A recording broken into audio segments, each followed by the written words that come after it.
Today, ay test natin ang performance ng Cartender engine oil dito sa Geely Ascara na may more than 64,000 kilometers na sa odometer.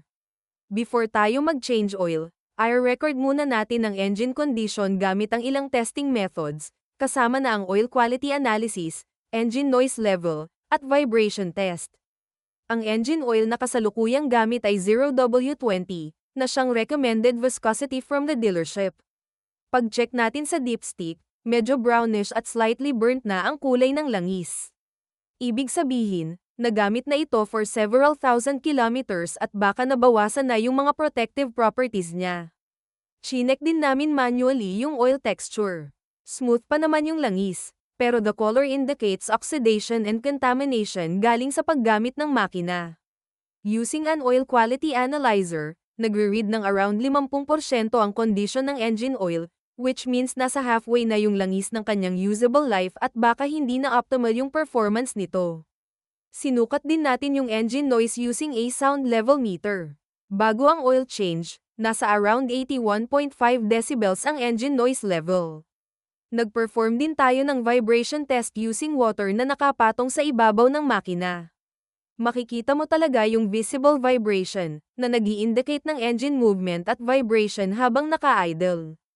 Ngayong nai-record na natin itong mga baseline readings, magpo-proceed na tayo sa oil change gamit ang Cartender PS5W40 at i-compare natin ang results after ng oil change.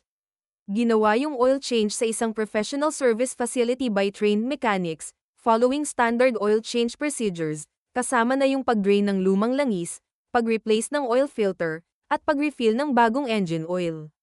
2.4 liter cans ng Cartender PS5W40 fully synthetic engine oil ang ginamit natin para sa sasakyang ito. Habang binubuhos yung bagong langis, makikita agad yung clean golden color nitong new fully synthetic oil, indicating na fresh ang additives at mataas ang oil purity. After ng oil change, sinukat natin ulit yung engine noise level. Bumaba yung engine noise level mula 81.5 decibels to around 72 decibels, with the lowest reading at around 69.8 decibels. Nag-i-indicate ito ng reduced engine noise at mas smooth na engine operation.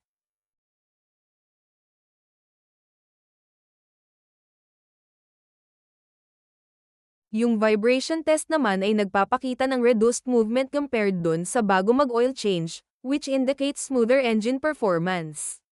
After I drive yung sasakyan, na-observe ng owner na mas naging tahimik ang makina, nawala yung ticking sound, at nag-improve ng konti ang hatak o acceleration.